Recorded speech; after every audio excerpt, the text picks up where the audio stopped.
ஆம்பூர் அருகே ஊருக்குள் வந்த 9 அடி நீள மலைப்பாம்பை அப்பகுதி கிராம மக்கள் பார்ப்பதற்காக திரண்டனர். திருப்பத்தூர் மாவட்டம் ஆம்பூர் அருகே மிற்றாளம் ஊராட்சிக்குட்பட்ட வன்னியநாதபுரம் கிராமத்துக்கு அருகே ஊரல்கூட்ட என்ற நீர்நிலை பகுதி உள்ளது. கடந்த சில நாட்களாக பெய்து வந்த மழையால் இங்கு மழைநீர் தேங்கியுள்ளது. இன்று மாலை அப்பகுதியில் சில சிறுவர்கள் விளையாடிக் கொண்டிருந்த போது நீர்நிலை பகுதியை ஒட்டியுள்ள பகுதியிலிருந்து குடிசை வீடு அருகே உள்ள ஒரு பெரிய மலைப்பாம்பு ஊர்ந்து செல்வதைக் கண்டு சிறுவர்கள் கூச்சலிட்டு உள்ளனர்.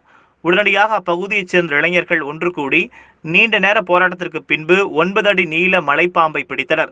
உடனடியாக ஆம்பூர் வனச்சரகர் மூர்த்திக்கு தகவல் கொடுத்தனர். சம்பவ இடத்திற்கு வந்த வன காப்பாளர்கள் ராஜ்குமார், ஞானவேல் ஆகியோர் மலைப்பாம்பை மீட்டு துருகம் காப்பு காடுகள் ஊட்டல் வனப்பகுதியில் மலைப்பாம்பை விட்டனர்.